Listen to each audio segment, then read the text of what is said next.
This is a reading of J.R.R. Tolkien's The Silmarillion, Chapter 21 of the Quenta Silmarillion, of Turin Turambar. Rhiann, daughter of Belegund, was the wife of Huor, son of Galdor, and she was wedded to him 2 months before he went with Hurin his brother to the Nerniath Arnodiad. When no tidings came of her lord, she fled into the wild. But she was aided by the grey elves of Mithrim, and when her son Tuor was born, they fostered him. Then Rhiann departed from Hithlum, and going to the Howdend Nengin, she laid herself down upon it, and died. Morwen, daughter of Baragund, was the wife of Hurin, lord of Dorlomin, and their son was Turin, who was born in the year that Baron Acamion came upon Luthien in the forest of Neldareth. A daughter they had also, who was called Lalaith, which is laughter, and she was beloved by Turin her brother. But when she was 3 years old, there came a pestilence to Hithlum, born on an evil wind, out of Angband, and she died. Now after the Nerniath Arnodiad, Morwen abode still in Dorlomin, for Turin was but 8 years old, and she was again with child.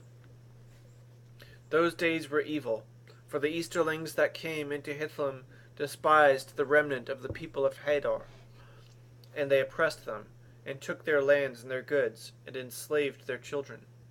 But so great was the beauty and majesty of the Lady of Dorlomin that the Easterlings were afraid, and dared not to lay hands upon her or her household. And they whispered among themselves, saying that she was perilous, and a witch skilled in magic, and in league with the elves. Yet she was now poor and without aid, save that she was succored secretly by a kinswoman of Hurin named Erin, whom Broda, an Easterling, had taken as his wife. And Morwen feared greatly that Turin would be taken from her and enslaved.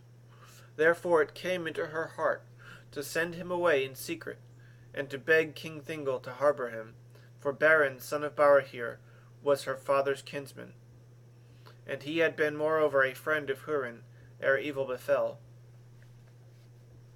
Therefore in the autumn of the year of lamentation, Morwen sent Turin forth, over the mountains with 2 aged servants, bidding them find entry, if they could, into the kingdom of Doriath. Thus was the fate of Turin woven, which is full told in that lay that is called Narn-i-hin Hurin, the tale of the children of Hurin, and is the longest of all the lays that speak of those days.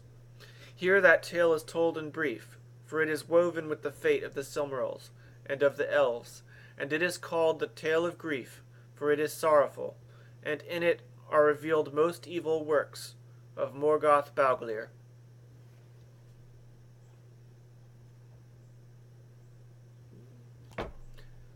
In the first beginning of the year, Morwen gave birth to her child, the daughter of Hurin, and she named her Nienor, which is mourning. But Turin and his companions, passing through great perils, came at last to the borders of Doriath, and there they were found by Beleg Strongbow, chief of the march wardens of King Thingol, who led them to Menegroth. Then Thingol received Turin, and took him even to his own fostering, in honor of Hurin the Steadfast, for Thingol's mood was changed towards the houses of the elf friends. Therefore messengers went north to Hithlum, bidding Morwen leave Dorlomin and return with them to Doriath. But still she would not leave the house in which she had dwelt with Hurin. And when the elves departed, she sent with them the dragon helm of Dorlomin, greatest of the heirlooms of the house of Hador. Turin grew fair and strong in Doriath, but he was marked with sorrow.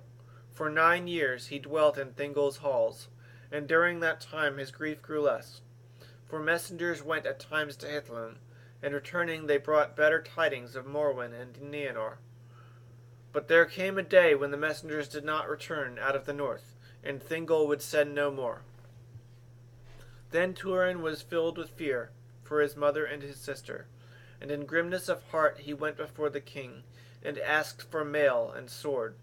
And he put on the dragon helm of Dorloman, and went out to battle on the marches of Doriath, and became the companion in arms of Beleg Cuthalion. And when 3 years had passed, Turin returned again to Menegroth, but he came from the wild, and was unkempt, and his gear and garments were wayworn. Now one there was in Doriath, of the people of the Nandor, high in the councils of the king. Seiros was his name. He had long begrudged to Turin the honor he received as Thingol's foster son, and seated opposite to him at the board he taunted him, saying, If the men of Hithlum are so wild and fell, of what sort are the women of that land? Do they run like deer, clad only in their hair? Then Turin in great anger took up a drinking vessel, and cast it at Seiros, and he was grievously hurt. On the next day Seiros waylaid Turin, as he set out from Menegroth to return to the marches, but Turin overcame him, and set him to run naked as a hunted beast through the woods. Then Seiros, fleeing in terror before him, fell into the chasm of a stream, and his body was broken on a great rock in the water. But others coming saw what was done, and Mablung was among them. And he bade Turin return with him to Menegroth, and abide the judgment of the king, seeking his pardon. But Turin, deeming himself now an outlaw, and fearing to be held captive, refused Mablung's bidding, and turned swiftly away. And passing through the girdle of Melian, he came into the woods west of Sirion. There he joined himself to a band of such houseless and desperate men as could be found in those evil days, lurking in the wild, and their hands were turned against all who came in their path, elves and men and orcs. But when all that had befallen was told and searched out before Thingol, the king pardoned Turin, holding him wronged. In that time Beleg Strongbow returned from the north marches, and came to Menegroth seeking him. And Thingol spoke to Beleg, saying, I grieve, Cuthalion, for I took Hurin's son as my son, and so he shall remain, unless Hurin himself should return out of the shadows to claim his own. I would not have any say that Turin was driven forth unjustly into the wild, and gladly would I welcome him back, for I loved him well. Then Beleg answered, I will seek Turin until I find him, and I will bring him back to Menegroth, if I can, for I love him also. Then Beleg departed from Menegroth, and far across Beleriand he sought in vain for tidings of Turin, through many perils. But Turin abode long among the outlaws, and became their captain, and he named himself Nathan the Wronged. Very warily they dwelt in the wooded land south of Teidlin, but when a year had passed since Turin fled from Doriath, Beleg came upon their lair by night. It chanced that at that time Turin was gone from the camp, and the outlaws seized Beleg and bound him, and treated him cruelly, for they feared him as a spy of the king of Doriath. But Turin, returning, and seeing what was done, was stricken with remorse for all their evil and lawless deeds, and he released Beleg, and they renewed their friendship. And Turin forswore thenceforward war or plunder against all save the servants of Angband. Then Beleg told Turin of King Thingol's pardon, and he sought to persuade him by all means that he might to return with him to Doriath, saying that there was great need of his strength and valor on the north marches of the realm. Of late the orcs have found a way down out of Tornafuan, he said. They have made a road through the pass of Anak. I do not remember it, said Turin. Never did we go so far from the borders, said Beleg. But you have seen the peaks of the Crisagrim far off, and to the east the dark walls of the Gorgoroth. Anak lies between, above the high springs of Mindeb, a hard and dangerous road, yet many come by it now. And Dimbar, which used to be in peace, is falling under the Black Hand, and the men of Brethil are troubled. We are needed there. But in the pride of his heart Turin refused the pardon of the king, and the words of Beleg were of no avail to change his mood. And he for his part urged Beleg to remain with him in the lands west of Sirion, but that Beleg would not do, and he said, Hard you are, Turin, and stubborn. Now the turn is mine. If you wish indeed to have the strongbow beside you, look for me in Dimbar, for thither I shall return. On the next day Beleg set out, and Turin went with him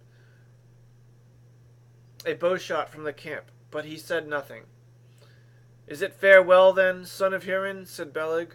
Then Turin looked out westward, and he saw far off the great height of Amenrud, and unwitting of what lay before him, he answered, You have said, Seek me in Dimbar, but I say, Seek from me on Amenrud, else this is our last farewell.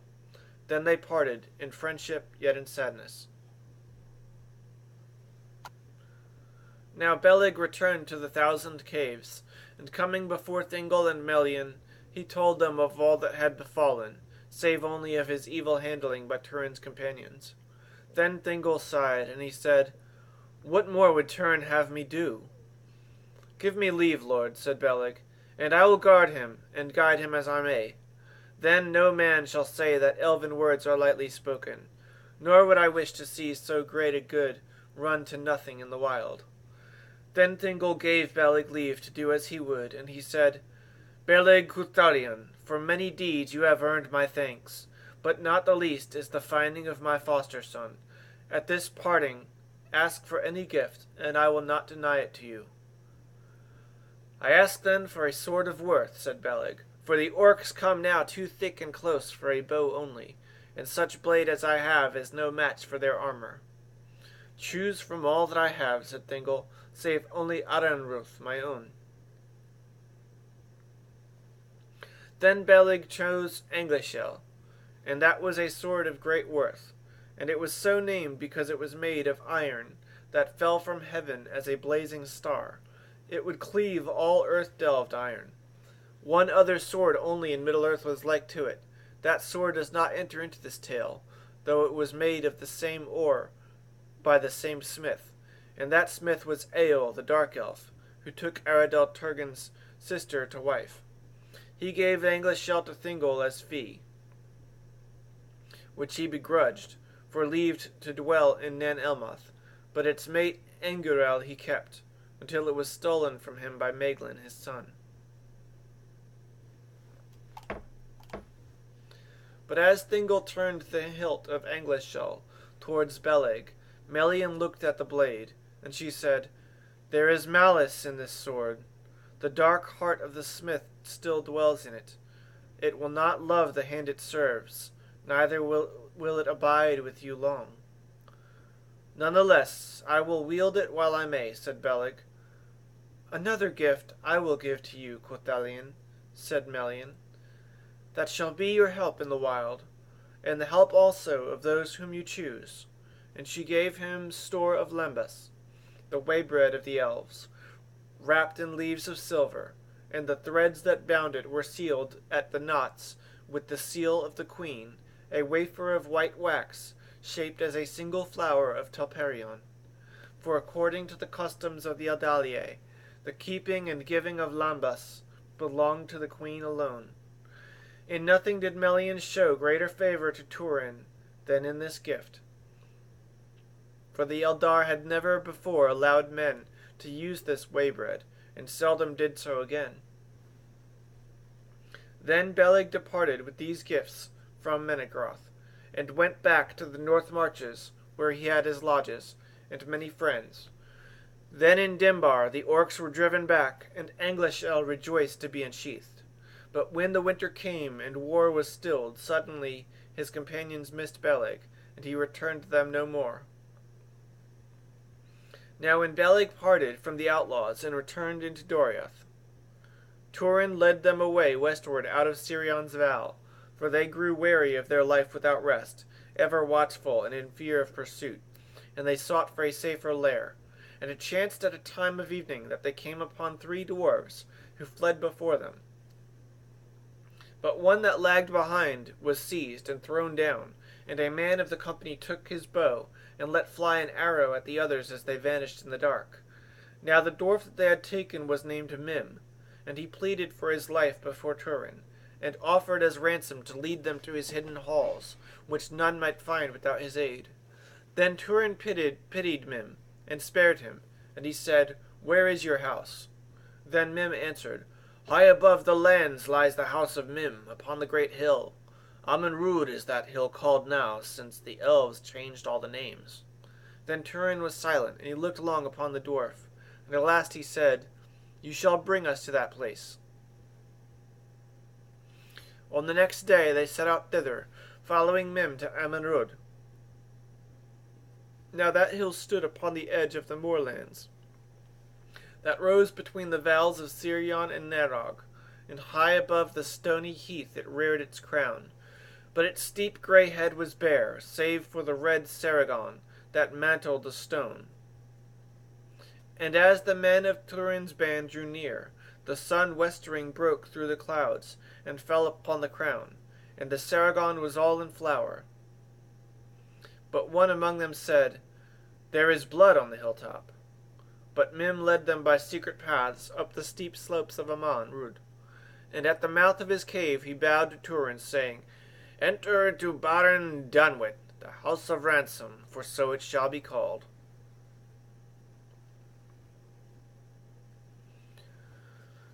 And now there came another dwarf bearing light to greet him, and they spoke together, and passed swiftly down into the darkness of the cave. But Turin followed after, and came at length to a chamber far within, lit by dim lamps hanging upon chains. There he found Mim kneeling at a stone couch beside the wall, and he tore his beard, and wailed, crying one name unceasingly, and on the couch there lay a third. But Turin entered, stood beside Mim, and offered him aid. Then Mim looked up at him and said, "You can give no aid, for this is Kim, my son, and he is dead, pierced by an arrow. He died at sunset. Iban, my son, has told me." Then pity rose in Turin's heart, and he said to Mim, "Alas, I would recall that shaft if I could.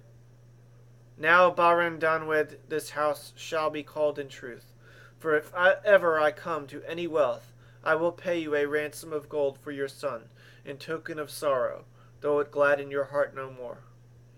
Then Mim rose, and looked long at Turin. "I hear you," he said. "You speak like a dwarf lord of old, and at that I marvel. Now my heart is cooled, though it is not glad, and in this house you may dwell if you will, for I will pay my ransom." So began the abiding of Turin in the hidden house of Mim upon Amenrud, and he walked on the greensward before the mouth of the cave, and looked out east and west and north. Northward he looked, and descried the forest of Brethil, climbing green about Amenobel in its midst. And thither his eyes were drawn ever and again, he knew not why, for his heart was set rather to the northwest, where league upon league away on the skirts of the sky it seemed to him that he could glimpse the mountains of shadow, the walls of his home. But at evening Turin looked west into the sunset, as the sun rode down red into the hazes above the distant coasts, and the Val of Narog lay deep in the shadows between. In the time that followed, Turin spoke much with Mim, and sitting with him alone he listened to his lore and the tale of his life. For Mim came of dwarves that were banished in ancient days from the great dwarf cities of the east, and long before the return of Morgoth they wandered westward into Beleriand. But they became diminished in stature and in smithcraft, and they took to lives of stealth, walking with bowed shoulders and furtive steps. Before the dwarves of Nogrod and Belegost came west over the mountains, the elves of Beleriand knew not what these others were, and they hunted them and slew them, but afterwards they let them alone, and they were called Nogeth Nibbin, the petty dwarves, in the Sindarin tongue. They loved none but themselves, and if they feared and hated the orcs, they hated the Eldar no less, and the exiles most of all, for the Noldor, they said, had stolen their lands and their homes. Long ere King Finrod Felagund came over the sea, the caves of Nargothrond were discovered by them, and by them its delving was begun, and beneath the crown of Amanrud, the bald hill, the slow hands of the petty dwarfs had bored and deepened the caves through the long years that they dwelt there, untroubled by the grey elves of the woods. But now at last they had dwindled and died out of Middle-earth, all save Mim and his 2 sons, and Mim was old even in the reckoning of the dwarves, old and forgotten, and in his halls the smithies were idle, and the axes rusted, and their name was remembered only in ancient tales of Doriath and Nargothrond. But when the year drew on to midwinter, snow came down from the north heavier than they had known it in the river valles, and Amanrud was covered deep, and they said that the winters worsened in Beleriand as the power of Angband grew. Then only the hardiest dared stir abroad, and some fell sick, and all were pinched with hunger. But in the dim dusk of a winter's day there appeared suddenly among them a man, as it seemed, of great bulk and girth, cloaked and hooded in white, and he walked up to the fire without a word, and when men sprang up in fear he laughed, and threw back his hood, and beneath his wide cloak he bore a great pack, and in the light of the fire Turin looked again on the face of Belig Cuthalion. Thus Belig returned once more to Turin, and their meeting was glad, and with him he brought out of Dimbar the dragon helm of Dorloman, thinking that it might lift Turin's thought again above his life in the wilderness, as the leader of a petty company. But still Turin would not return to Doriath, and Belig, yielding to his love against his wisdom, remained with him, and did not depart, and in that time he labored much for the good of Turin's company.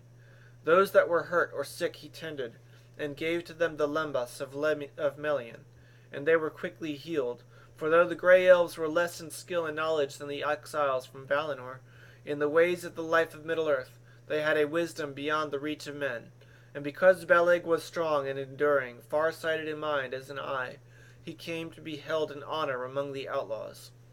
But the hatred of Mim for the elf that had come into Baronet Dandwith grew ever greater, and he sat with Ibon his son in the deepest shadow of his house, speaking to none. But Turin paid now little heed to the dwarf, and when winter passed and spring came, they had sterner work to do. Who knows now the counsels of Morgoth? Who can measure the reach of his thought? Who had been Melkor mighty among the Ainur of the great song, and sat now a dark lord upon a dark throne in the north, weighing in his malice all the tidings that came to him, and perceiving more of the deeds and purposes of his enemies than even the wisest of them feared, save only Melian the queen. To her often the thought of Morgoth reached out, and there was foiled. And now again the might of Angband was moved, and as the long fingers of a groping hand the forerunners of his armies probed the ways into Beleriand. Through Unnach they came, and Dimbar was taken, and all the north marches of Doriath. Down the ancient road they came that led through the long defile of Sirion, past the isle where Minas Tirith of Finrod had stood, and so through the land between Malduin and Sirion, and on through the eaves of Brethil to the crossings of Teglin. Thence the road went on into the guarded plain. But the orcs did not go far upon it as yet, for there dwelt now in the wild a terror that was hidden, and upon the red hill were watchful eyes of which they had not been warned. For Turin put on again the helm of Hador, and far and wide in Beleriand the whisper went, under wood and over stream and through the passes of the hills, saying that the helm and bow that had fallen in Dimbar had risen again beyond hope. Then many who went leaderless, dispossessed but undaunted, took heart again, and came to seek the 2 captains. Thor-Quarthal, the land of bow and helm, was in that time named all the region between Teglin and the west march of Doriath, and Turin named himself anew, Gorthal, the Dreadhelm, and his heart was high again. In Menegroth and in the deep halls of Nargothrond, and even in the hidden realm of Gondolin, the fame of the deeds of the 2 captains was heard, and in Angband also they were known. Then Morgoth laughed, for now by the dragon helm was Hurin's son revealed to him again, and ere long Amanrud was ringed with spies. In the waning of the year, Mim the dwarf and Ibon his son went out from Baran Danweth to gather roots in the wild for their winter store, and they were taken captive by orcs.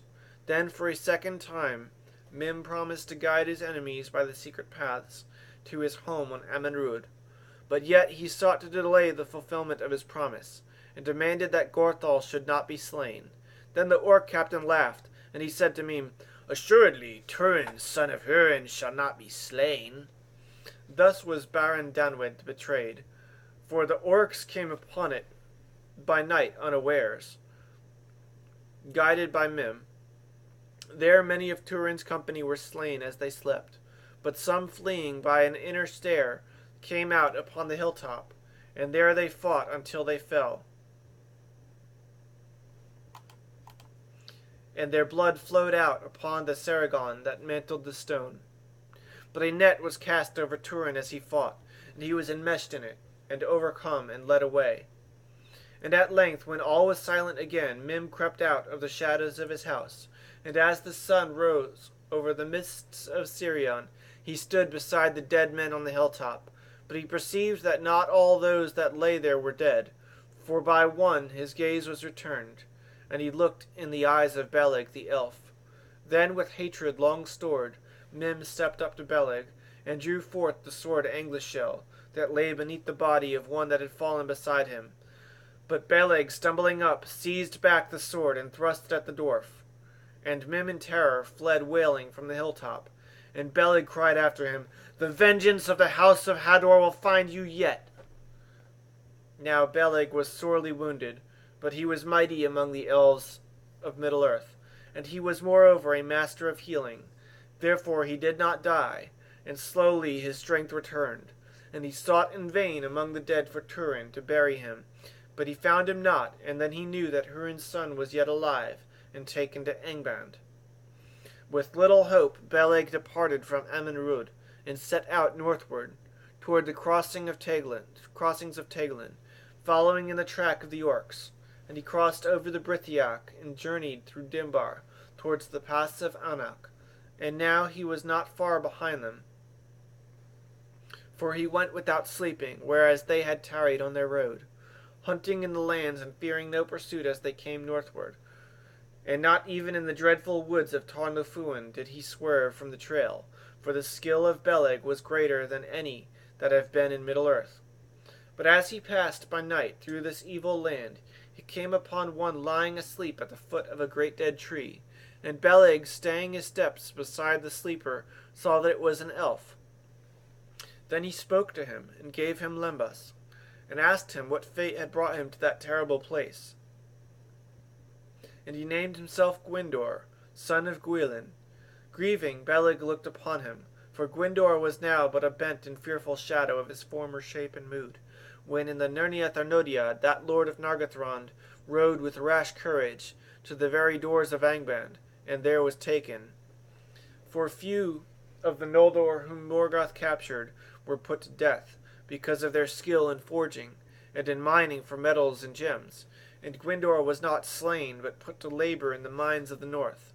By secret tunnels, known only to themselves, the mining elves might sometimes escape, and thus it came to pass that Beleg found him, spent and bewildered in the mazes of Tarnofuan. And Gwyndor told him that as he lay and lurked among the trees, he saw a great company of orcs passing northwards, and wolves went with them, and among them was a man whose hands were chained, and they drove him onward with whips. Very tall he was, said Gwyndor, as tall as are the men from the misty halls of Hithlum. Then Beleg told him of his own errand in Tarnofuan, and Gwyndor sought to dissuade him from his quest, saying that he would but join Turin in the anguish that awaited him.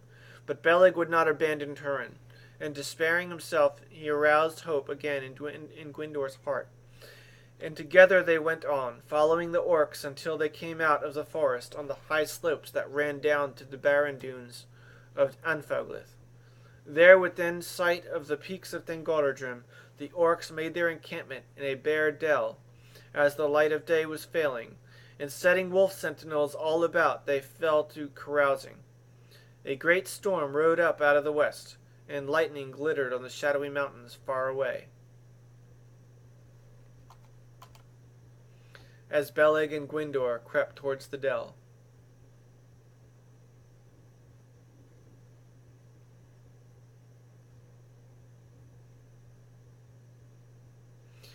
When all in the camp were sleeping, Beleg took his bow, and in the darkness shot the wolf sentinels, one by one and silently. Then in great peril they entered in, and they found Turin fettered hand and foot and tied to a withered tree, and all about him knives that had been cast at him were embedded in the trunk, and he was senseless in a sleep of great weariness. But Beleg and Gwyndor cut the bonds that held him, and lifting him they carried him out of the dell, yet they could bear him no further than to a thicket of thorn trees a little way away above. There they laid him down, and now the storm drew very near. Beleg drew his sword Anglishel, and with it he cut the fetters that bound Turin. But fate was that day more strong, for the blade slipped as he cut the shackles, and Turin's foot was pricked. Then he was aroused into a sudden wakefulness of rage and fear, and seeing one bending over him with naked blade, he leapt up with a great cry, believing that orcs were come again to torment him. And grappling with him in the dark, he seized Anglishel, and slew Beleg Cuthalion, thinking him a foe. But as he stood, finding himself free, and ready to sell his life dearly against imagined foes, there came a great flash of lightning above them, and in its light he looked down on Beleg's face.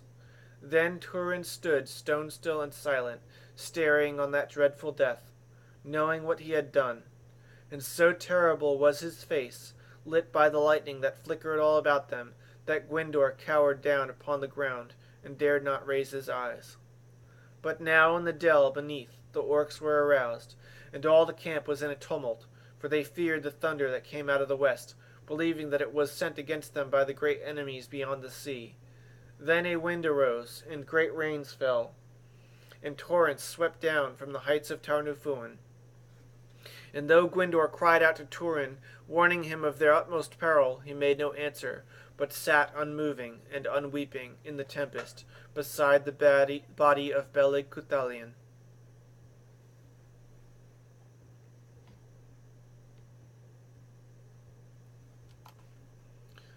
When morning came, the storm was passed away eastward over Lothlon, and the sun of autumn rose hot and bright. But believing that Turin would have fled far away from that place, and all trace of his flight be washed away, the orcs departed in haste without longer search, and far off Gwyndor saw them marching away over the steaming lands of Anfalith. Thus it came to pass that they returned to Morgoth empty-handed, and left behind them the son of Hurin, who sat crazed and unwitting on the slopes of Tarnufuan, bearing a burden heavier than their bonds. Then Gwyndor roused Turin to aid him in the burial of Beleg, and he rose as one that walked in sleep, and together they laid Beleg in a shallow grave, and placed beside him Balthrunding, his great bow, that was made of black yew wood. But the dread sword Anglishel Gwyndor took, saying that it were better that it should take vengeance on the servants of Morgoth than lie useless in the earth. And he took also the lembas of Melian to strengthen them in the wild. Thus ended Beleg Strongbow, truest of friends, greatest in skill of all that harbored in the woods of Beleriand in the elder days, at the hand of him whom he most loved. And that grief was graven on the face of Turin and never faded. But courage and strength were renewed in the elf of Nargothrond, and departing from Tarnufuan he led Turin far away. Never once as they wandered together on long and grievous paths did Turin speak, and he walked as one without wish or purpose, while the year waned and winter drew on over the northern lands. But Gwyndor was ever beside him to guard him and guide him, and thus they passed westward, over Sirion, and came at length to Eithel-Ivrin, the springs whence Narog rose beneath the mountains of shadow. There Gwyndor spoke to Turin, saying, "Awake, Turin, son of Hurin-Thalion. On Ivrin's lake is endless laughter. She is fed from crystal fountains unfailing, and guarded from defilement by Ulmo, lord of waters, who wrought her beauty in ancient days." Then Turin knelt and drank from that water, and suddenly he cast himself down, and his tears were unloosed at last, and he was healed of his madness.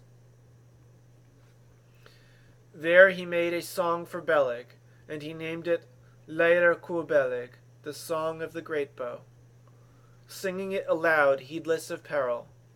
And Gwyndor gave the sword of Anglachel into his hands, and Turin knew that it was heavy and strong and had great power, but its blade was black and dull, and its edges blunt. Then Gwyndor said, "This is a strange blade, and unlike any that I have seen in Middle-earth. It mourns for Beleg, even as you do.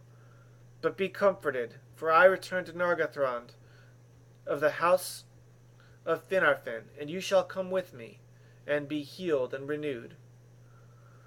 "Who are you?" said Turin. "A wandering elf, a thrall escaped, whom Beleg met and comforted," said Gwyndor. "Yet once I was Gwyndor, son of Gwilyn, a lord of Nargothrond, and I went to the Nirnaeth Arnodiad, and was enslaved in Angband." "Then have you seen Hurin, son of Galdor, the warrior of Dorlomen?" said Turin. "I have not seen him," said Gwyndor, "but rumor of him runs through Angband, that he still defies Morgoth, and Morgoth has laid a curse upon him and all his kin." "That I do believe," said Turin. And now they arose, and departing from Aethelivrin, they journeyed southward along the banks of Narog, until they were taken by the scouts of the elves and brought as prisoners to the hidden stronghold. Thus did Turin come to Nargothrond.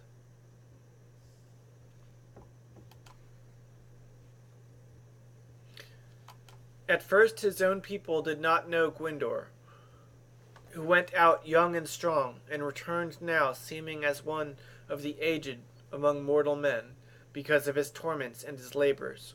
But Finduilas, daughter of Orodreth the king, knew him, and welcomed him, for she had loved him before the Nirnaeth. And so greatly did Gwyndor love her beauty that he named her Felivrin, which is the gleam of the sun on the pools of Ivrin. For Gwyndor's sake Turin was admitted with him into Nargothrond, and he dwelt there in honor.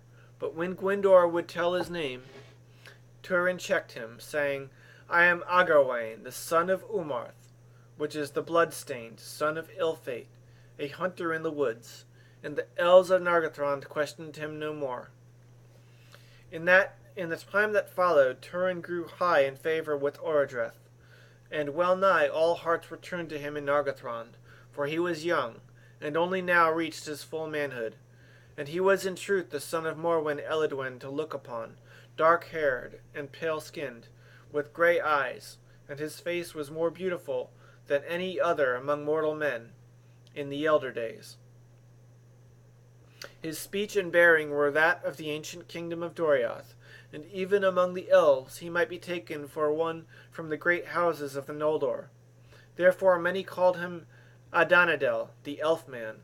The sword of Anglachel was forged anew for him by cunning smiths of Nargothrond, and though ever black its edges shone with pale fire, and he named it Gorthang, Iron of Death. So great was his prowess and skill in warfare on the confines of the guarded plain, that he himself became known as Mormegil, the Black Sword.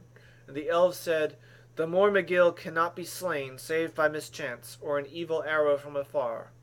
Therefore they gave him dwarf mail to guard him, and in a grim mood he found also in the armories a dwarf mask, all gilded, and he put it on before battle, and his enemies fled before his face. Then the heart of Finduilas was turned from Gwyndor, and against her will her love was given to Turin.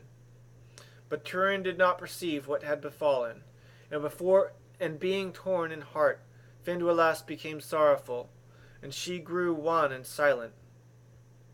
But Gwyndor sat in dark thought, and on a time he spoke to Finduilas, saying, "Daughter of the house of Finarfin, let no grief lie between us. For though Morgoth has laid my life in ruin, you still I love. Go whither love leads you, yet beware.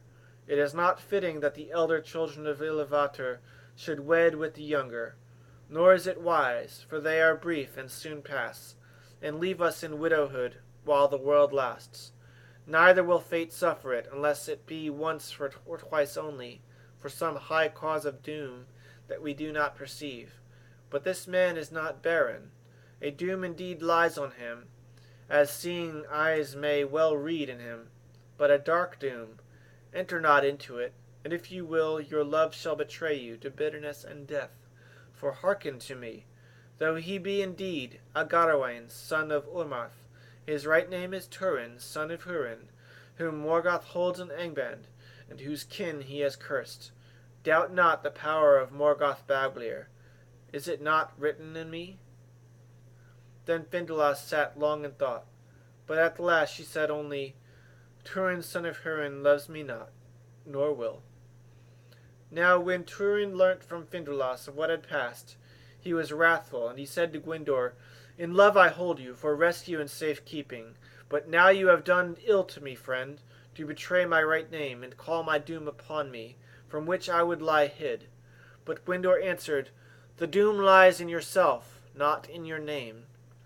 When it became known to Orodreth that the Mormegil was in truth the son of Hurin, Dalian, he gave him great honor, and Turin became mighty among the people of Nargothrond. But he had no liking for their manner of warfare, of ambush and stealth and secret arrow, and he yearned for brave strokes and battle in the open, and his counsels weighed with the king ever the longer the more. In those days the elves of Nargothrond forsook their secrecy, and went openly to battle, and great store of weapons were made. And by the counsel of Turin the Noldor built a mighty bridge over the Narog, from the doors of Felagund, and for the swifter passage of their arms. Then the servants of Angband were driven out of all the land between Narog and Sirion and eastward, and westward to the Nenning, and the desolate Falas. And though Gwyndor spoke ever against Turin in the council of the king, holding it an ill policy, he fell into dishonor, and none heeded him, for his strength was small, and he was no longer forward in arms. Thus Nargothrond was revealed to the wrath and hatred of Morgoth. But still at Turin's prayer his true name was not spoken, and though the fame of his deeds came into Doriath, and to the ears of Thingol, rumor spoke only of the black sword of Nargothrond.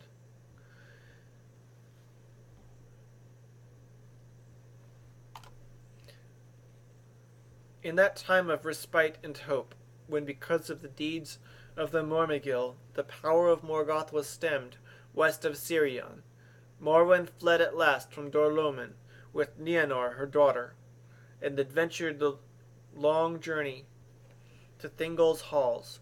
There new grief awaited her, for she found Turin gone, and to Doriath there had come no tidings, since the dragon helm had vanished from the lands west of Sirion.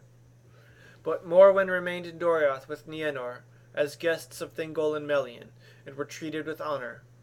Now it came to pass, when 495 years had passed since the rising of the moon, in the spring of the year, there came to Nargothrond 2 elves, named Gelmir and Iminas. They were of Angrod's people, but since the Dagor Bragollach they dwelt in the south with Círdan the shipwright. From their far journeys they brought tidings of a great mustering of orcs and evil creatures under the eaves of arid Withrin, and in the pass of Sirion, and they also told that Ulmo had come to Círdan, giving warning that great peril drew nigh to Nargothrond. Hear the words of the Lord of Waters, they said to the king. Thus he spoke to Círdan the shipwright. The evil of the north has defiled the springs of Sirion, and my power withdraws from the fingers of the flowing waters. But a worse thing is yet to come forth. Say therefore to the Lord of Nargothrond, Shut the doors of the fortress, and go not abroad. Cast the stones of your pride into the loud river, that the creeping evil may not find the gate. Orodreth was troubled by the dark words of the messengers, but Turin would by no means hearken to these counsels, and least of all would he suffer the great bridge to be cast down, for he was become proud and stern, and would order all things as he wished. Soon afterwards Handir, lord of Brethil, was slain.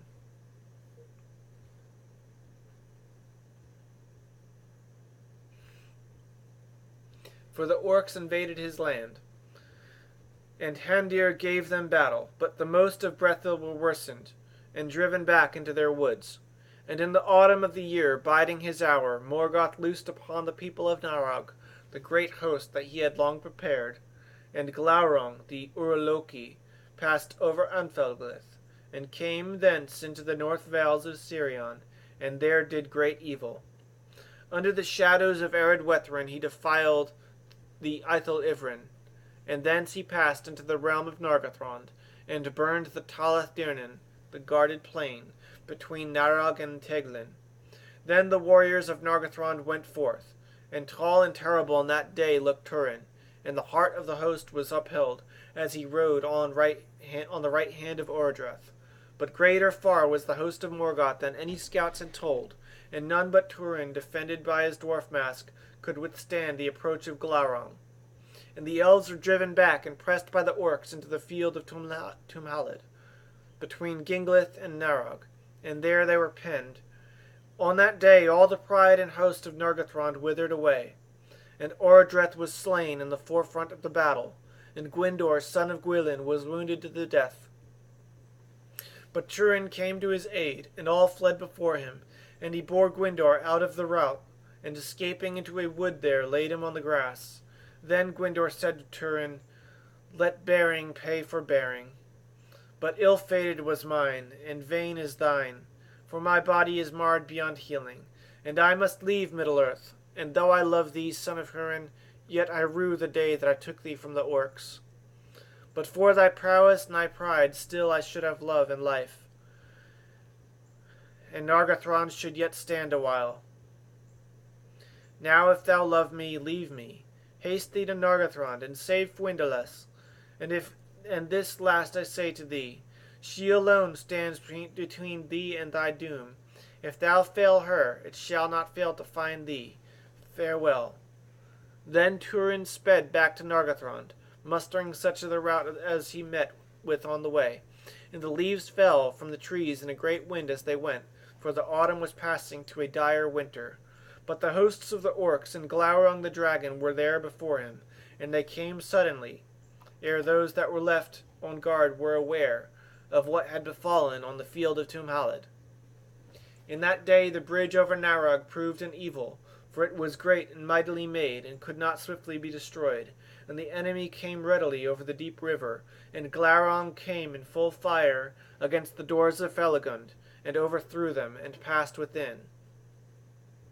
And even as Turin came up, the dreadful sack of Nargothrond was well nigh achieved. The orcs had slain or driven off all that remained in arms, and were even then ransacking the great halls and chambers, plundering and destroying. But those of the women and maidens that were not burned or slain, they had herded on the terraces before the doors, as slaves to be taken into Morgoth's thraldom. Upon this ruin and woe Turin came, and none could withstand him, or would not, though he struck down all before him, and passed over the bridge, and hewed his way towards the captives. And now he stood alone, for the few that followed him had fled. But in that moment Glaurung issued from the gaping doors, and lay behind, between Turin and the bridge. Then suddenly he spoke, by the evil spirit that was in him, saying, "Hail, son of Hurin, well met." Then Turin sprang about and strode against him, and the edges of Gorthang shone as with flame. But Glaurung withheld his blast, and opened wide his serpent eyes, and gazed upon Turin. Without fear Turin looked into them as he raised up the sword, and straightway he fell under the binding spell of the lidless eyes of the dragon, and was halted moveless. Then for a long time he stood as one graven of stone, and they too were alone, silent before the doors of Nargothrond. But Glaurung spoke again, taunting Turin, and he said, "Evil have been all thy ways, son of Hurin, thankless fosterling, outlaw, slayer of thy friend, thief of love, usurper of Nargothrond, captain foolhardy, and destroyer of thy kin. As thralls thy mother and thy sister live in Dorloman, in misery and want. Thou art arrayed as a prince, but they go in rags, and for thee they yearn, but thou carest not for that. Glad may thy father be to learn that he hath such a son, as learn he shall. And Turin, being under the spell of Glaurung, hearkened to his words, and he saw himself as in a mirror misshapen by malice, and loathed that which he saw. And while he was yet held by the eyes of the dragon in torment of mind, he could not stir.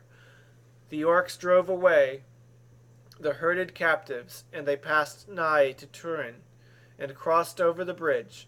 Among them was Finduilas, and she cried out to Turin as she went, but not until her cries and the wailing of the captives was lost upon the northward road did Glaurung release Turin, and he might not stop his ears against that voice that haunted him after. Then suddenly Glaurung withdrew his glance, and waited, and Turin stirred slowly, as one waking from a hideous dream. Then, coming to himself, he sprang upon the dragon with a cry, but Glaurung laughed, saying, If thou wilt be slain, I will slay thee gladly, but small help will that be to Morwen and Nienor. No heed didst thou give to the cries of the elf woman. Wilt thou deny also the bond of thy blood? But Turin, drawing back his sword, stabbed at the dragon's eyes, and Glaurung coiled back swiftly, towered above him, and said, Nay, at least thou art valiant, beyond all whom I have met, and they lie who say that we are of our part do not honor the valor of foes. See now, I offer thee freedom. Go to thy kin if thou canst.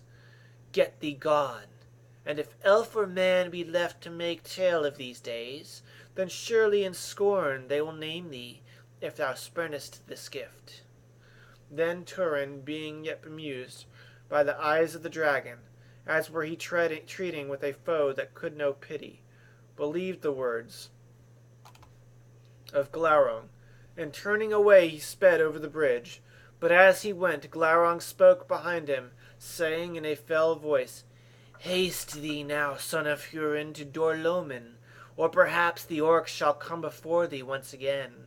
And if thou tarry for Finduilas, then never shalt thou see Morwen again, and never at all shalt thou see Nienor thy sister, and they will curse thee. But Turin passed away on the northward road, and Glaurung laughed once more, for he had accomplished the errand of his master. Then he turned on to his own pleasure, and sent forth his blast, and burned all about him. But all the orcs that were busy in the sack he routed forth, and drove them away, and denied them their plunder, even to the last thing of worth. The bridge then he broke down, and cast to the foam of Narog. And being thus secure, he gathered all the hoard and riches of Felagund, and heaped them, and lay upon them in the innermost hall, and rested a while. And Turin hastened along the ways to the north, through the lands now desolate between Narog and Teglin, and the fell winter came down to meet him. For in that year snow fell ere autumn was past, and spring came late and cold. Ever it seemed to him as he went that he heard the cries of Finduilas, calling his name by wood and hill, and great was his anguish. But his heart being hot with the lies of Glaurung, and seeing ever in his mind the orcs burning the house of Hurin, or putting Morwen and Nienor to torment, he held on his way, and turned never aside.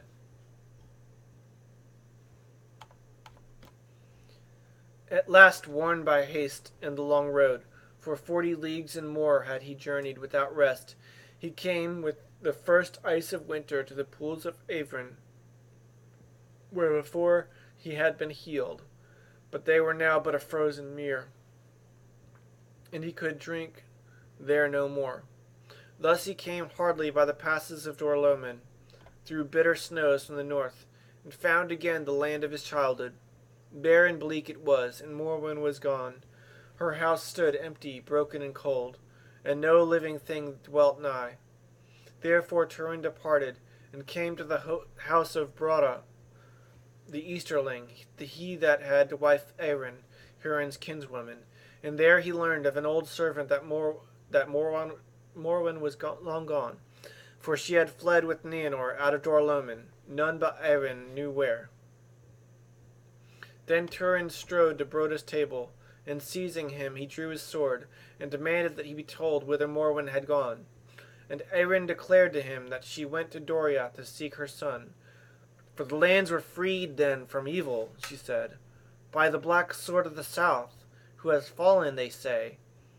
Then Turin's eyes were open, and the last threads of Glaurung's spell were loosened, and for anguish and wrath at the lies that had deluded him, and hatred of the oppressors of Morwen, a black rage seized him, and he slew Broda in his hall, and other Easterlings that were his guests. Thereafter he fled out into the winter, a haunted man. But he was aided by some that remained of Hador's people, and knew the ways of the wild. And with them he escaped through the falling snow, and came to an outlaw's refuge in the southern mountains of Dorloman. Thence Turin passed again the land of his childhood, and returned to Sirion's Val. His heart was bitter, for to Dorloman he had brought only greater woe upon the remnant of his people, and they were glad of his going. And this comfort alone he had, that by the prowess of the black sword the ways of Doriath had been laid open to Morwen. And he said in his thought, Then those deeds wrought not evil to all, and where else might I have better bestowed my kin, even had I come sooner? For if the girdle of Melian be broken, then last hope is ended. Nay, it is better indeed these things be, for a shadow I cast wherever I come. Let Melian keep them, and I will leave them in peace unshadowed for a while. Now Turin, coming down from Eredwethrin, sought for Finduilas in vain, roaming the woods beneath the mountains, wild and wary as a beast.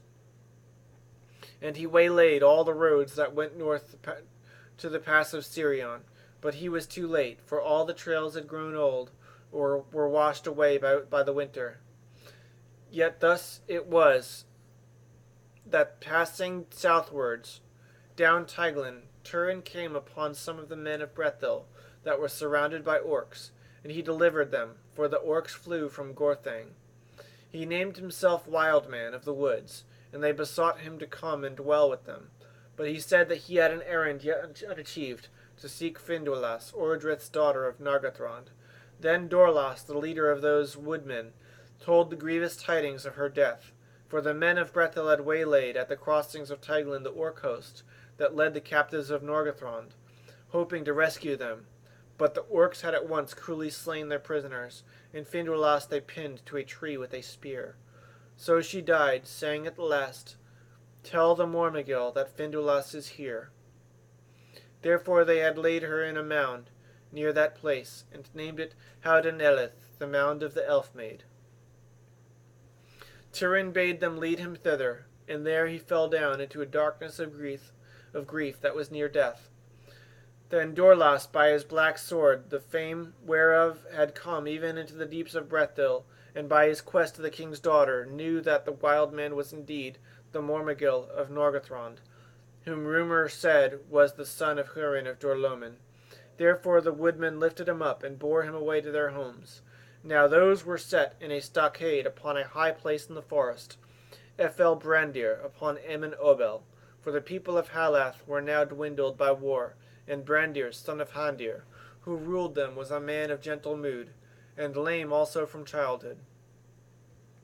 And he trusted rather in secrecy than in deeds of war, to save them from the power of the north. Therefore he feared the tidings that Dorlas brought, and when he beheld the face of Turin as he lay on the bier, a cloud of foreboding lay on his heart. Nonetheless, being moved by his woe, he took him into his own house and tended him, for he had skill in healing. And with the beginning of spring Turin cast off his darkness, and grew hale again. And he arose, and he thought that he would remain in Brethil hidden, and put his shadow behind him, forsaking the past. He took therefore a new name, Turambar, which in the high elven speech signified Master of Doom.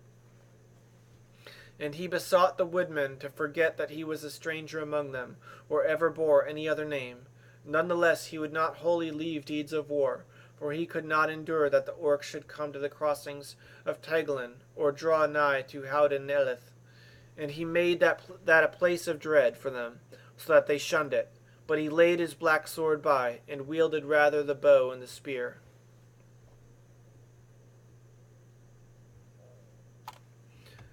Now new tidings came to Doriath concerning Nargothrond, for some that had escaped from the defeat and the sack, and had survived the fell winter in the wild, came at last to Thingol seeking refuge, and the march wardens brought them to the king, and some said that all the enemy had withdrawn northwards, and others that Glaurung abode still in the halls of Felagund, and some said that the Mormegil was slain, and others that he was cast under a spell by the dragon, and dwelt there yet, as one chained to stone. But all declared that it was known to many in Nargothrond, ere the end, that Mormegil was none other than Turin, son of Hurin of Dorloman.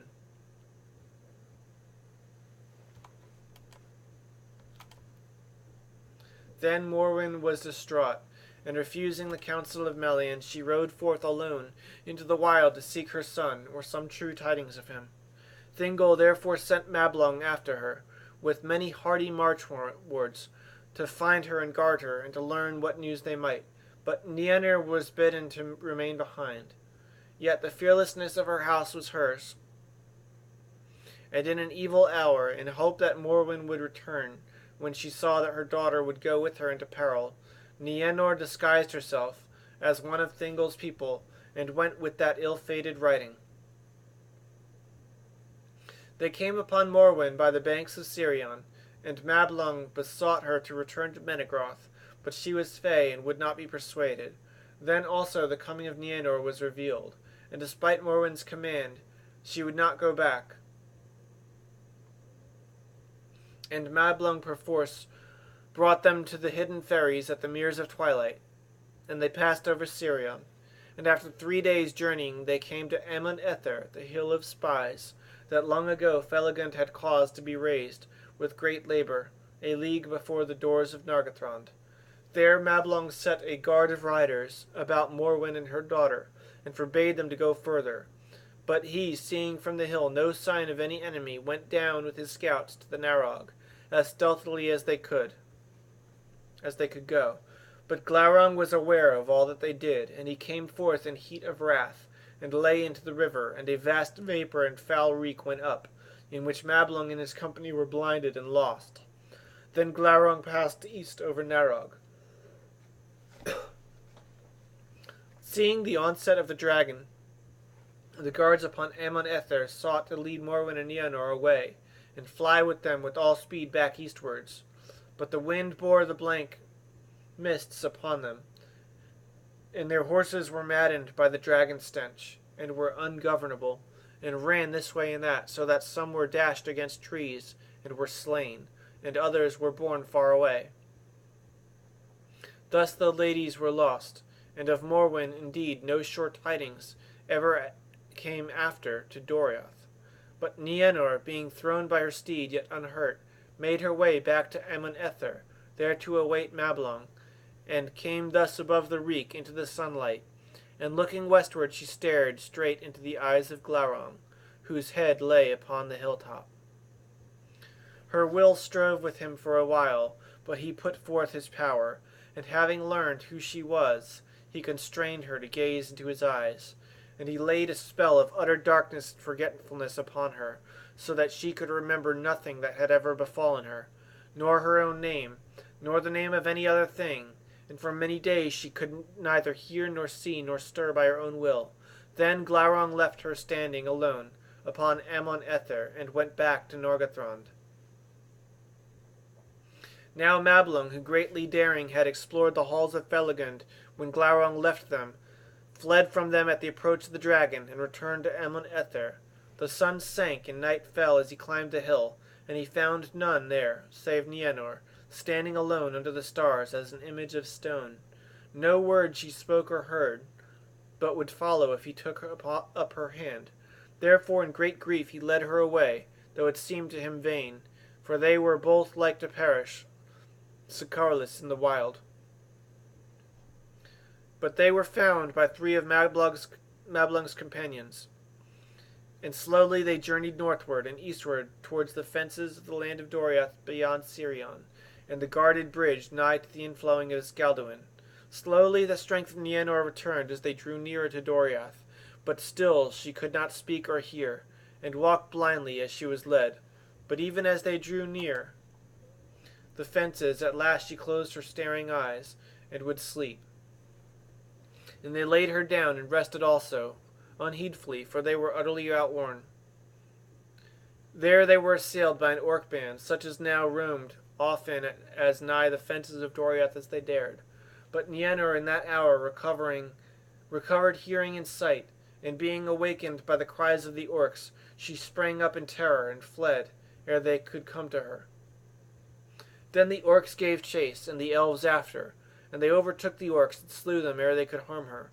But Nienor escaped them, for she fled as in a madness of fear, swifter than a deer, and tore off all her clothing as she ran, until she was naked.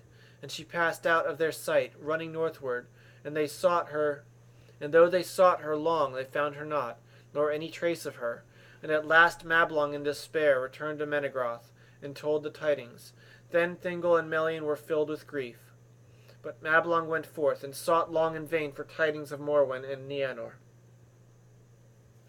But Nienor ran on into the woods until she was spent, and then fell and slept, and awoke. And it was a sunlit morning, and she rejoiced in light as it were a new thing, and all things else that she saw seemed new and strange, for she had no names for them. Nothing did she remember save a darkness that lay behind her, and a shadow of fear. Therefore she went warily as a hunted beast, and became famished, for she had no food and knew not how to seek it. But coming at last to the crossings of Teglin, she passed over, seeking the shelter of the great trees of Brethil, for she was afraid, and it seemed to her that the darkness was overtaking her again, from which she had fled.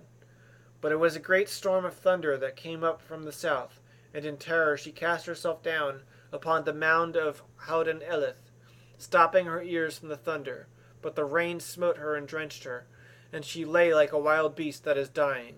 There Turambar found her, as he came to the crossings of Teglin, having heard rumor of orcs that roamed near, and seeing in a flare of lightning the body, as it seemed, of a slain maiden, lying upon the mound of Findwalas, he was stricken to the heart.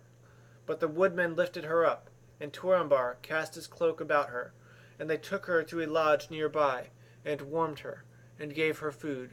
And as soon as she looked upon Turambar, she was comforted, for it seemed to her that she had found at last something that she had sought in her darkness, and she would not be parted from him. But when he asked her concerning her name and her kin, and her misadventure, then she became troubled as a child that perceives that something is demanded, but cannot understand what it may be, and she wept. Therefore Turambar said, Do not be troubled. The tale shall wait, but I will give you a name, and I will call you Niniel, Tear Maiden. And at that name she took her head, but said, Niniel. That was the first word she spoke after her darkness, and it remained her name among the woodmen ever after. On the next day they bore her towards Ethelbrandir, but when they came to Dimros, the rainy stair, where the tumbling stream of Celebros fell toward Teglin, a great shuddering came upon her, wherefore afterwards that place was called Nen-Girith, the shuddering water. Ere she came to the home of the woodmen upon Amon Obel, she was sick of a fever, and long she lay thus, tended by the women of Brethil, and they taught her language as to an infant. But ere the autumn came, by the skill of Brandir, she was healed of her sickness, and she could speak. But nothing did she remember of the time before she was found by Turambar on the mound of Howden Elith, and Brandir loved her, but all her heart was given to Turambar.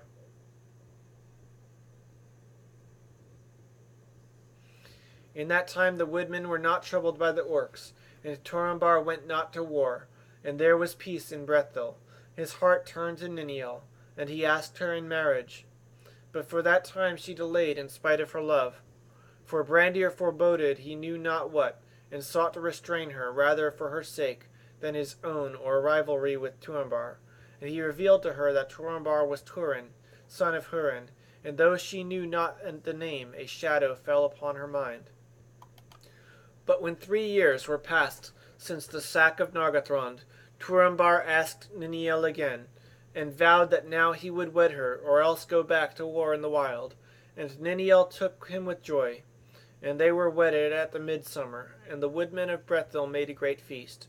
But ere the end of the year Glaurung sent orcs of his dominion against Brethil, and Turambar sat at home deedless, for he had promised to Niniel that he would go to battle only if their homes were assailed. But the woodmen were worsted, and Dorlas upbraided them that he would not aid the people that he had taken for his own. Then Turambar arose and brought forth again his black sword, and he gathered a great company of the men of Brethil, and they defeated the orcs utterly. But Glaurung heard tidings that the black sword was in Brethil, and he pondered what he heard, devising new evil. In the spring of the year after Niniel conceived, and she became wan and sad. And at the same time there came to Ethelbrandir the first rumors that Glaurung had issued from Norgathrond. Then Turambar sent out scouts far afield, and for now he ordered things as he would, and few gave heed to Brandir. As it drew near to summer, Glaurung came to the borders of Brethil, and lay near the west shores of Teglin. And then there was great fear among the woodfolk, for it was now plain that the great worm would assail them and ravage their land, and not pass by, returning to Angband, as they had hoped. They sought therefore the counsel of Turambar, and he counselled them that it was vain to go against Glaurung with all their force, for only by cunning and good fortune could they defeat him. He offered therefore himself to seek the dragon on the borders of the land, and bade the rest of the people to remain at Ethelbrandir, but to prepare for fight. For if Glaurung had the victory, he would come first to the woodmen's homes to destroy them, and they could not hope to withstand him. But if they then scattered far and wide, then many might escape, for Glaurung would not take up his dwelling in Brethil, and would return soon to Nargothrond. Then Turambar asked for companions willing to aid him in his peril, and Dorlath stood forth, but no others. Therefore Dorlath upbraided the people, and spoke scorn of Brandir, who could not play the part of the heir of the house of Halath. And Brandir was shamed before his people, and was bitter at heart. But Hunthar, kinsman of Brandir, asked his leave to go in his stead. Then Turambar said farewell to Niniel, and she was filled with fear and foreboding, and their parting was sorrowful. But Turambar set out with his two companions, and went to Nen-Girith. Then Niniel, being unable to endure her fear, and unwilling to wait in the evil tidings of Turambar's fortune, she set forth after him, and a great company went with her. At this Brandir was filled all the more with dread, and he sought to dissuade her and the people that would go with her from this rashness, but they heeded him not. Therefore he renounced his lordship, and all love for the people that had scorned him, and having naught left but his love for Niniel, he girt himself with a sword and went after her, but being lame, he fell far behind.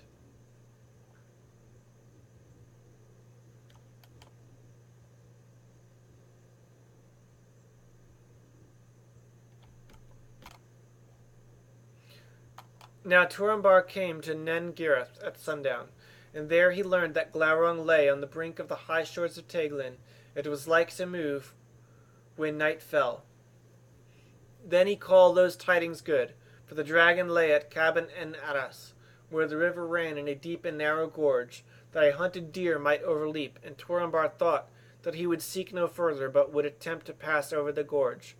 Therefore he purposed to creep down at dusk, and descend into the ravine under night, and cross over the wild water, and then to climb up the further cliff, and so come to the dragon beneath his guard.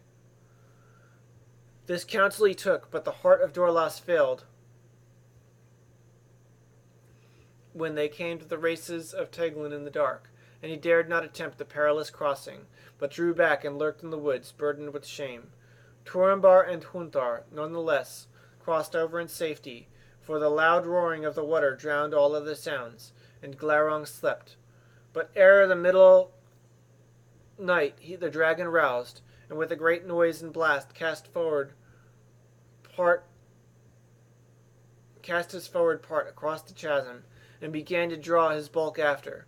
Turambar and Hunthar were well nigh overcome by the heat and the stench, as they sought in haste for a way up to come at Glaurung, and Hunthar was slain by a great stone that was dislodged from on high by the passage of the dragon, and smote him on the head and cast him into the river. So he ended, of the house of Haleth, not the least valiant. Then Turambar summoned all his will and courage, and climbed the cliff alone, and came beneath the dragon. Then he drew Gurthing, and with all his might, all the might of his arm and of his hate, he thrust it into the soft belly of the worm, even up to the hilts. But when Glaurung felt his death pang, he screamed, and in his dreadful throe he heaved up his bulk and hurled himself across the chasm, and there lay lashing and coiling in his agony. And he set all in a blaze about him, and beat all to ruin, until at last his fires died, and he lay still. Now Gurthing had been wrested from Turambar's hand in the throw of Glaurung, and it clave to the belly of the dragon. Turambar therefore crossed the water once more, desiring to recover his sword, and to look upon his foe. And he found him stretched at his length, and rolled upon one side, and the hilts of Gurthang stood in his belly. Then Turambar seized the hilts, and set his foot upon the belly, and cried in mockery of the dragon and his words at Nargothrond, "Hail, worm of Morgoth, well met again! Die now, and the darkness have thee. Thus is Turin, son of Hurin, avenged." Then he wrenched out the sword, but a spout of black blood followed it and fell in his hand, and the venom burned it. And thereupon Glaurung opened his eyes, and looked upon Turambar with such malice that it smote him as a blow. And by that stroke and the anguish of the venom he fell into a dark swoon, and lay as one dead, and his sword was beneath him. The screams of Glaurung rang in the woods, and came to the people that waited at Nen and Gareth. And when those that looked forth heard them, and saw afar the ruin and burning that the dragon made, they deemed that he had triumphed and was destroying those that assailed him. And Niniel sat and shuddered beside the falling water, and at the voice of Glaurung her darkness crept upon her again, so that she could not stir from that place of her own will. Even so Brandir found her, for he came to Nen Gareth at last, limping warily. And when he heard that the dragon had crossed the river and had beaten down his foes, his heart yearned towards Niniel in pity. Yet he thought also, Turambar is dead, but Niniel lives. Now it may be that she will come with me, and I will lead her away, and so we shall escape from the dragon together. After a while, therefore, he stood by Niniel, and he said, "Come, it is time to go. If you will, I will lead you." And he took her hand, and she arose silently and followed him. In the darkness none saw them go. But as they went down the path to the crossings, the moon rose, and cast a grey light on the land, and Niniel said, "Is this the way?" And Brandir announced that he knew no way, save to flee as they might from Glaurung, and escape into the wild. But Niniel said, "The black sword was my beloved and my husband. To seek him only do I go. What else could you think?" And she sped on before him. Thus she came toward the crossing of Teglin, and beheld Howden Eleth in the white moonlight, and great dread came upon her. Then with a cry she turned away, casting off her cloak, and fled southward along the river, and her white raiment shone in the moon. Thus Brandir saw her from the hillside, and turned across her path, but he was still behind her when she came to the ruin of Glaurung, nigh the brink of Caban and Arras. There she saw the dragon lying, but she heeded him not, for a man lay beside him. And she ran to Turambar and called his name in vain. Then finding that his hand was burned, she washed it with tears, and bound it about with a strip of her raiment. And she kissed him, and cried on him again to awake. Thereat Glaurung stirred for the last time ere he died, and he spoke with his last breath, saying, "Hail, Nienor, daughter of Hurin! We meet again ere the end. I give thee joy that thou hast found thy brother at last, and now thou shalt know him, a stabber in the dark, treacherous to foes, faithless to friends, and a curse unto his kin, Turin, son of Hurin. But the worst of all his deeds thou shalt feel in thyself." Then Glaurung died, and the veil of his malice was taken down from her, and she remembered all the days of her life. Looking down upon Turin, she cried, "Farewell, O twice beloved, Turin Turambar, Turin Ambartanen, master of doom by doom mastered. O happy to be dead! Then Brandir, who had heard all, standing stricken upon the edge of ruin, hastened towards her. But she ran from him, distraught with horror and anguish, and coming to the brink of Caban and Aras, she cast herself over, and was lost in the wild water.